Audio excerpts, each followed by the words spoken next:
faça o refactoring dessa função usando o pattern ABC, qualquer coisa do tipo, que é o que eu faria manualmente, mas aí eu peço para IA fazer. Antigamente ele fazia meia boca, mas já era um esqueleto que eu conseguia dar copy-paste e trabalhar em cima, então a gente foi trabalhando dessa forma. Agora, em 2026, a gente teve 2 grandes lançamentos. Final de 2025, começo de 2026, que foi o Claude Opus 4.5 e o GPT 5.2 Codex. Então, quando esses 2 lançaram, principalmente, e aí saiu o Codex e saiu o Cloud Code, aí mudou o jogo. Mudou 180 graus o jogo. Então, o que aconteceu foi que a melhoria na evolução dessas LLMs, mais a estratégia de agentes de IA para orquestrar agentes em paralelo para fazer codificação, usar feedback real do terminal, das mensagens de erro, para gerar mais agentes que trabalham em sequência, para no final me dar uma resposta mais embasada no código que realmente roda. Isso fez muita diferença. Daí o Google lançou o Anti-Gravity, então a gente saiu do paradigma cursor windsurf para o paradigma Cloud Code Codex, e isso fez a grande diferença. Eu imagino que vocês estão usando o Cloud Code Codex aí? Sim. Qual que vocês estão preferindo? O Opus 4.6 no momento. Eu prefiro o Cloud Code porque eu acho que o agente lida melhor com as ferramentas, tipo assim, quando vai executar ou fazer busca de arquivos, eu acho que ele encontra mais fácil, assim, do que o Codex. Eu tenho usado muito como editor o Anti-Gravity, só que eu uso o Cloud Sonnet, o 4.6, se eu não me engano. Cara, muito bom, cara. É um novo Sonnet, né? Eu ainda não usei o Cloud Code, cara, porque eu falei assim, mano, eu ainda sou... Cara, então eu falo que eu sou muito... Tipo, ele é brabão mesmo, porque, tipo, eu fico vendo assim, eu falei, cara, eu não sei se é hype, porque a forma que eu uso o IA, cara... Hype. Por exemplo, é até legal, até o lance que o Montano comentou, cara, porque a forma que eu uso o IA no dia a dia, no trabalho, é basicamente o seguinte, eu sei o que tem que ser feito. Por exemplo, hoje eu trabalho com back-end, com projetos de back-end Ruby on Rails. Aí eu foco mais na parte de controller, model, service, então é o que eu mexo, não mexo muito em view, não. E, por exemplo, se eu pego um model, geralmente eu pego muito projeto de fat model, que eu refatoro, transformo em service layer, eu vou dando aquela refatorada, que é o que eu mais gosto de fazer. Então, por exemplo, se eu bato um olho no model, eu uso muito a IA, por exemplo, para poder montar a estratégia do que eu vou fazer ali de quebra, o que ela me sugere de padrão, eu peço para observar lá. Aí depois que eu vejo isso, eu começo a pedir para fazer as coisas. Eu falo assim, ó, então eu posso agrupar isso aqui no service layer. Então vou pegar esse método e vou transformar num service. Então, eu ainda uso muito manual ainda, eu ainda não cheguei, tipo, eu já vi uma galera que fez um workflow completo de IA. Mas já estão dizendo que esses workflow é tipo assim, uma coisa que eu tenho visto falar é que, cara, quanto mais instrução tu dá pra IA, mais isso acaba diluindo, tipo, o contexto, ela perde eficiência, na real, tá ligado? Sim. Então, deixa eu explicar a história. Tem uma história agora aqui. Então, eu tô empolgado para fazer essa live porque tem uma historinha por trás. Então, até então, eu tava fazendo exatamente como você tá fazendo. Eu pegava ele, eu sei exatamente o que tem que fazer, eu mandava fazer a classe que eu queria, o script que eu queria, do jeito que eu queria, e aí ajustava e fazia rodar. É como eu acho que 90% de quem adotou IA tá usando. E eu vou dizer que esse é o jeito errado hoje em dia. Esse era o jeito 2025. O jeito 2026, de fato, mudou. De fato, mudou. Aí tem que fazer um parêntese, porque de fato mudou, não quer dizer que ele ficou mais... Ele finalmente ficou inteligente. Não ficou inteligente, ele ficou mais esperto. Ele ainda não sabe tomar decisões que só uma pessoa experiente sabe tomar. Ele não tem como adivinhar onde você vai rodar esse projeto, como você vai rodar esse projeto, quem são os usuários, quais são os requerimentos. Ele não sabe se é um projeto que eu tenho que focar em segurança e não tem problema, porque são só 2 pessoas usando, então se performance cair, não tem problema. Ou, não, na verdade é um puta site de 10 mil pessoas, então se diminuir 100 milissegundos a latência, vai fazer diferença. Eu tenho que saber essas diferenças, porque ele não sabe. É a mesma coisa com qualquer programador. a dificuldade que um cliente não programador tem de falar com o programador é justamente conseguir comunicar essas coisas que ele não sabe. Então, eu vou dar um exemplo. Eu vou mais para frente, vou mostrar um dos projetos que eu estou fazendo que mexe com texto e renderização de texto. Aí eu poderia, num dos feedbacks que eu dou para o Cloud Code, eu falo, porra, Cloud Code, esse negócio, essa fonte ficou muito pequena.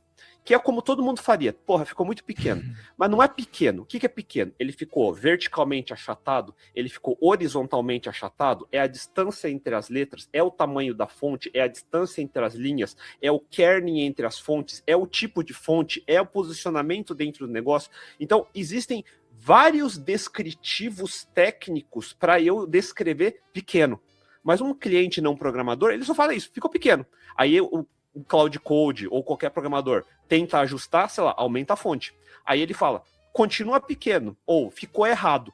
Agora, o que quer dizer ficou errado? Ele ficou maior, ele saiu da linha, ele tá passando um em cima do outro, ele não sabe descrever esse detalhe. Então, eu sou extremamente pedante com isso, mas a maioria das pessoas não é. Qual foi o CEO que falou recentemente, que não sei se foi da Vercel, que a habilidade que tu vai ter que desenvolver é ter bom gosto, né? Porque é tipo assim, ter também bom gosto em construir coisas, né? E isso também depois vai se traduzir em o que tu realmente quer. Porque nem tu falou, o cliente muitas vezes não é nem que falta a parte técnica de explicar, é que ele nem sabe também o que ele quer, né? Mas tu, como já construiu vários produtos, tu sabe o que funciona, o que não funciona. Sim.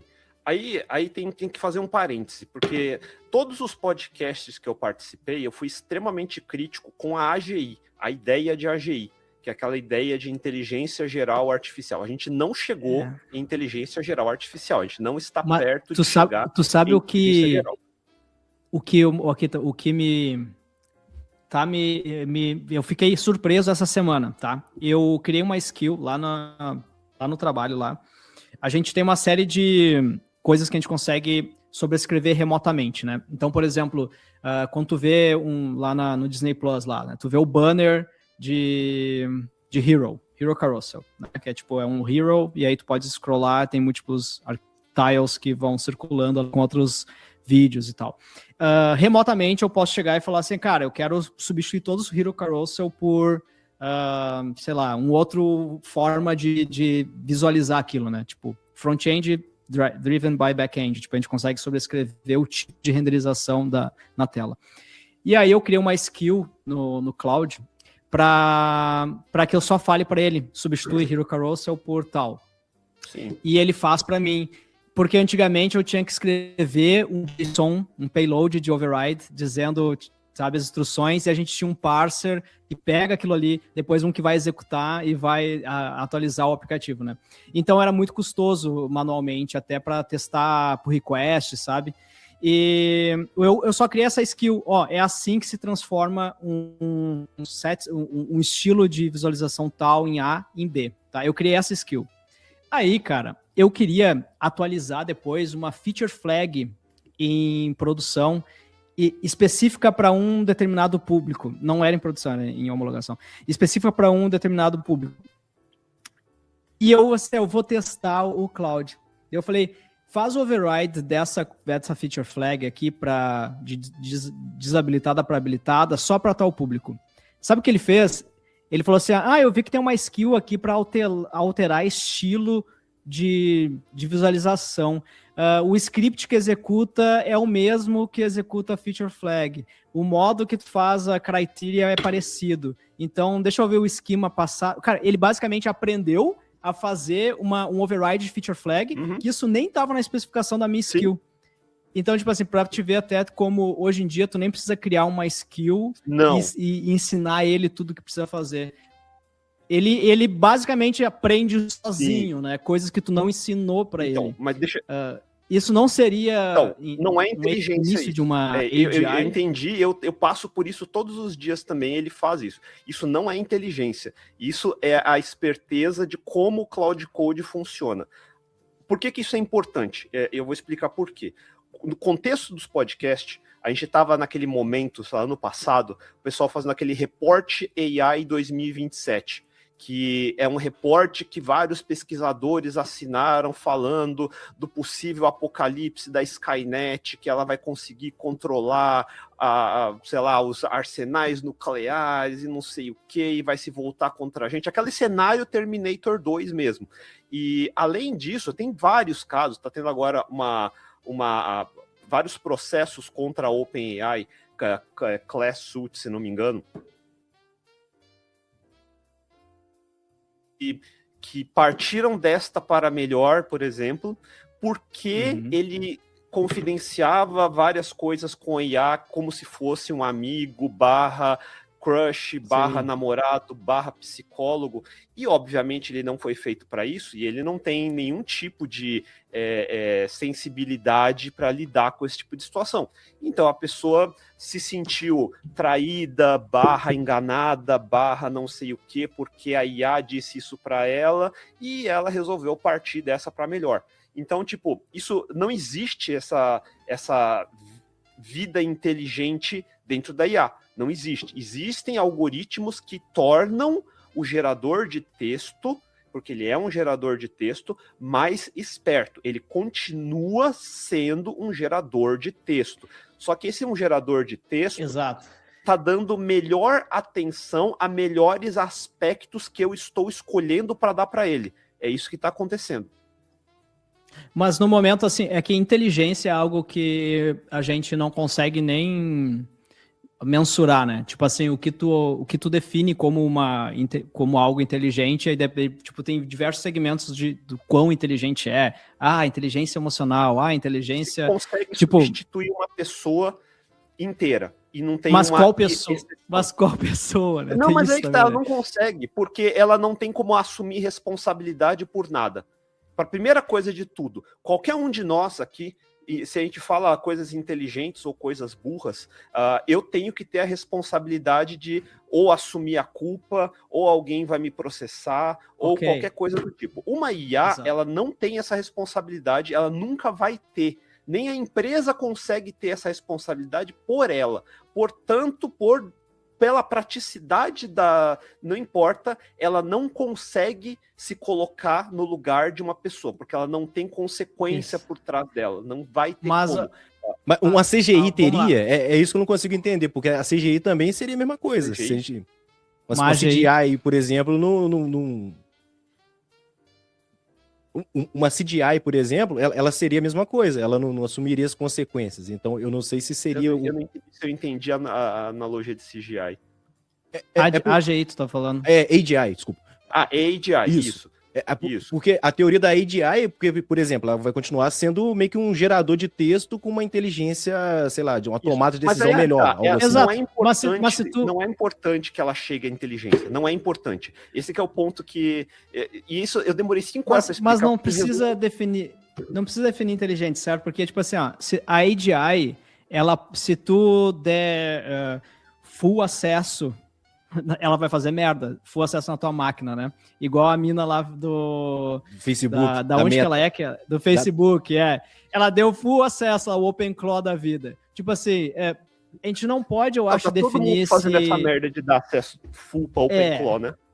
Exato. Agora, a culpa sempre vai ser do humano que executou. Isso, ok. Sim. Mas, para mim, o AGI vai ser quando a gente já treinou modelos de uma qualidade, ou até interligou múltiplos modelos num sistema, porque hoje tem isso, né, Kita? A gente acha que a gente está usando o Opus 4.6 e é por isso que o Cloud Code é tão bom. Não. Tipo assim, o Cloud Code, ele tem diversas ferramentas e basicamente é um sistema completo que usa o Opus 4.6, mas ele tem várias rotinas diferentes, não é? Tipo, nem tudo que tu faz o prompt é muito mais complexo. No momento que a gente consegue interligar mais e mais coisas, a gente consegue chegar no nível de que tu ensinando para ela A, ela consegue inferir como fazer B, e esse